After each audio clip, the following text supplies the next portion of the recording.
साथियों, आप सभी को नमस्कार। आशा करता हूँ सभी लोग अच्छे होंगे। जैसे आप सभी को पता है, हम मेडिसिन के बारे में जानकारी लेके आता रहता हूँ। आज जो हम जानकारी दे रहे हैं वो हेम्पर इंजेक्शन के बारे में जानकारी दे रहे हैं। काफ़ी पॉपुलर ब्रांड है। इस इंजेक्शन को बहुत ज़्यादा डॉक्टर उपयोग करते हैं, लेकिन इस बात को ध्यान रखना है, भिन्न भिन्न जगह पे भिन्न भिन्न डॉक्टर अलग अलग कंपनी के इंजेक्शन हो सकते हैं, लेकिन हमको इस इंजेक्शन के अंदर जो मात्रा होती है, जो साल्ट होता है, उसी के बारे में देखना होता है। ये जो इंजेक्शन है वो एल्केम कंपनी का है, काफ़ी पॉपुलर ब्रांड है। इसमें जो साल्ट दे रखा है वो आयरन सुक्रोज इंजेक्शन नाम से साल्ट दे रखा है। क्या साल्ट है? आयरन सुक्रोज, ये साल्ट दे रखा है। उसी के बारे में हम डिटेल से चर्चा करेंगे।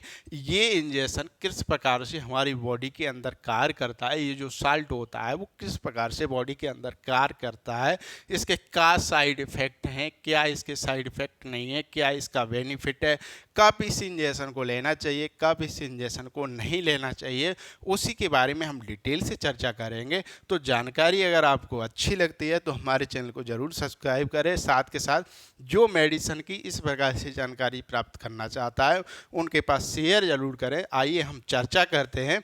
तो ये जो आपको बॉक्स दिख रहा होगा, इसी बॉक्स के अंदर आपको इंजेक्शन 5 इंजेक्शन देखने को मिलते हैं, जो इस प्रकार से आपको देखने को मिलेंगे। ये फ्रंट साइड से आपको बॉक्स देखने को मिलता है। अगर हम बैक साइड से इस बॉक्स की बात करते हैं तो इस टाइप से ये बैक साइड से ये बॉक्स दिखता है, जिसमें साफ साफ लिखा हुआ है आईवी। इसका मतलब हम इंट्रावीनस के माध्यम से इस इंजेक्शन को ओनली दे सकते हैं।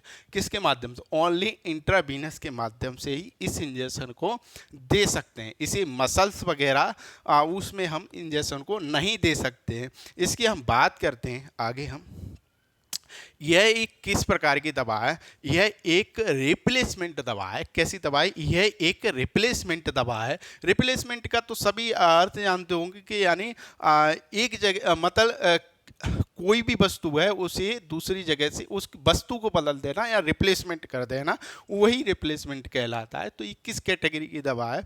तो आगे हम बात करते हैं। ये रिप्लेसमेंट, यह एक रिप्लेसमेंट दवा के अंतर्गत आती है। आगे हम बात करते हैं, यह इंट्रावीनस कैटेगरी में आती है। कौन सी कैटेगरी में आती है? यह इंट्रावेनस कैटेगरी में आती है। ये किस कैटेगरी में आती है? तो ये इंट्रावीनस कैटेगरी में आती है, जिसका मतलब होता है, जिसका अर्थ होता है कि इसी केवल हम नस के माध्यम से दे सकते हैं। जिसका अर्थ क्या होता है? इसे केवल नस के माध्यम से हम दे सकते। अब हम इसे बात करते हैं, ये कौन से क्लास वर्ग के अंदर आता है? ये जो साल्ट होता है वो कौन से क्लास के अंदर आता है? तो ये हेमेटेनिक्स कैटेगरी के अंदर आता है। किस कैटेगरी के अंदर? हेमेटेनिक्स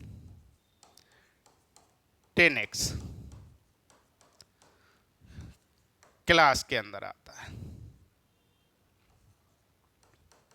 क्लास के अंतर्गत आता है। अब इसके हम जो साइड इफेक्ट होते हैं, इसका जो उपयोग होता है, पहले हम आपको उपयोग बताता हूं। इसका जो उपयोग किस में होता है?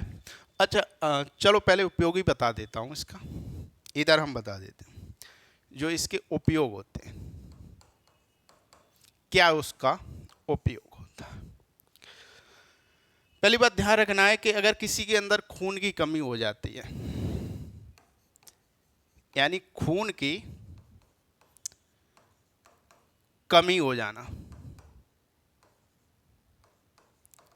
लेकिन इस बात को ध्यान रखना है कि खून की कमी हो जाना, लेकिन अगर आयरन की वजह से अगर खून की कमी हुई है तभी इस इंजेक्शन को हम दे सकते हैं। अगर आयरन की वजह से कमी नहीं हुई है, किसी दूसरे माध्यम से खून की कमी हुई है, तो इस इंजेक्शन को नहीं दे सकते। अगर आपने देखा कि यार खून की कमी हो गई है, आप इस इंजेक्शन को देना स्टार्ट कर दिया, तो क्या होगा? जब आयरन की मात्रा ज़्यादा हो जाएगी तो उसके साइड इफ़ेक्ट बहुत ज़्यादा देखने को मिलेंगे। इसके गंभीर साइड इफ़ेक्ट होते हैं।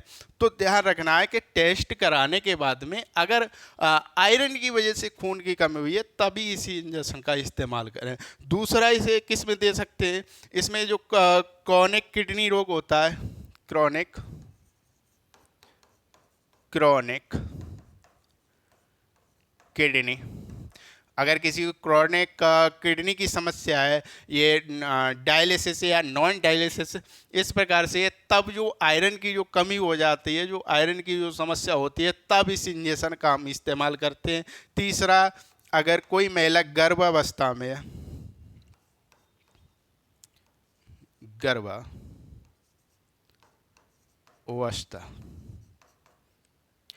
जब कोई महिला गर्भावस्था में होती है तो क्या होता है कि उसके अंदर जो आयरन की कमी हो जाती है। जैसे जैसे बच्चे का विकास होता है, बच्चे का डेवलपमेंट होता है, बच्चा बड़ा होता है, उसी प्रकार से उसके अंदर आयरन की कमी होती जाती है। तो इसके लिए कंपलसरी होता है, डॉक्टर इसे प्रेफर करते हैं, आयरन का इंजेक्शन जरूर देते हैं, जिससे जो महिला के अंदर जो ब्लड की कमी हो रही है, जो आयरन की कमी हो रही है, वो पूरी हो सके। उसी वजह से ये गर्भावस्था के समय पे भी इस इंजेक्शन को दिया जाता है। अब इसकी अगर शरीर के अंदर आयरन की कमी होती है तो उसके लक्षण क्या होते हैं, उसके बारे में हम चर्चा करेंगे। तो इसके जो लक्षण होते हैं, बहुत ज़्यादा थकान महसूस होना। अगर बॉडी के अंदर आयरन की कमी है तो आपको बहुत ज़्यादा थकान होगी। लक्षण इधर लिख देते हैं, लक्षण बहुत ज़्यादा थकान होना। जब आयरन की कमी होती है तो बहुत ज़्यादा थकान होगी। थकान किस वजह से होती है, तो क्या होता है कि जो हमारे अंदर जो ऑक्सीजन होती है, जब ऑक्सीजन की जो सप्लाई रुक जाती है तो हमको थकान महसूस होता है। तो ये जो आरबीसी होती हैं, जो आयरन होता है वो आरबीसी की मात्रा को आयरन जो होता है, जो आयरन की कमी हो जाती है तो क्या होता है, ऑक्सीजन की भी कमी हो जाती है। क्योंकि जो आरबीसी होती है, वो आरबीसी का कार्य क्या होता है कि ऑक्सीजन को होल्ड करके रखना। जब ऑक्सीजन की ज़रूरत होती है हमारी बॉडी को, तब उस ऑक्सीजन को छोड़ना। तो इसी प्रकार से जब आयरन कम हो जाएगा तो आरबीसी कम हो जाएंगी, तो आरबीसी कम हो जाएंगी तो ऑक्सीजन सही से बॉडी के अंदर पहुंचेगा नहीं, तो थकान आपको महसूस होगा। दूसरा क्या रीजन होता है कि चक्कर आना या आंखों के पास काले धब्बे हो जाना।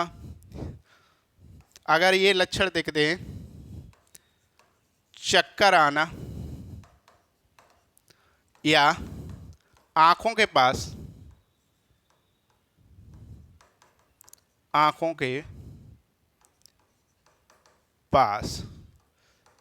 काले धब्बे होना, यानी शरीर में अचानक चक्कर से आ रहे हैं, या जो आंखें होती हैं, आंखों के पास यहाँ पे जो काले धब्बे अगर दिखाई देते हैं तो वो क्या है, वो आयरन की जो आयरन की कमी है, इसी वजह से ये आंखों के पास में यहाँ काले धब्बे आपको देखने को मिलेंगे। दूसरा क्या रीजन होता है, दूसरा जो रीजन होता है, जो नाखून होते हैं, जो नाखून जो होते हैं, इसमें जो टेढ़ापन सा आ जाना। कैसा आ जाना, ये जो नाखून होते हैं ये अंदर की तरफ धंस जाना।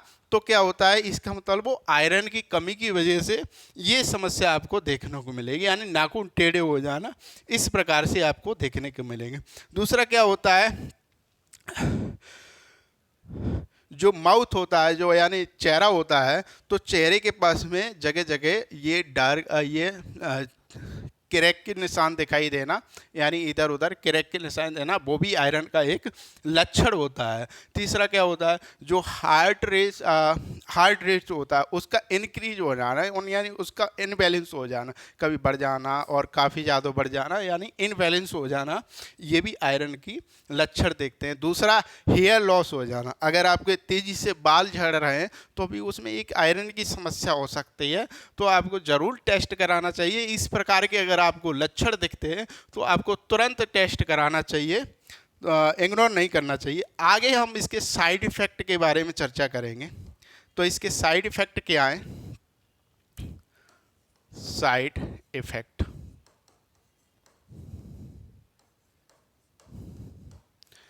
जब हम इसके साइड इफ़ेक्ट के बारे में चर्चा करेंगे तो क्या होता है, सबसे पहली बात, जहाँ ये इंजेक्शन दिया गया है वहाँ पे दर्द होना, यानी वहाँ पे दर्द हो जाना या सूजन होना। दूसरा क्या होता है, जी मचलाना या उल्टी आना, जी मचलाना।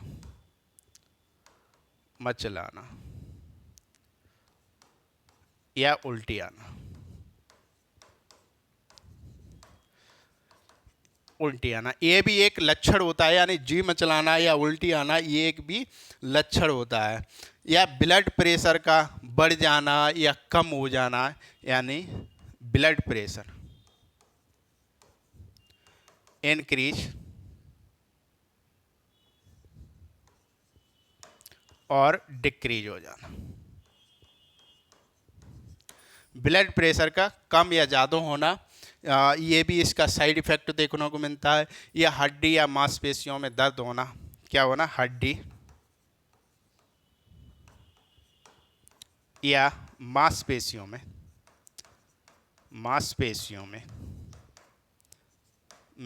दर्द होना।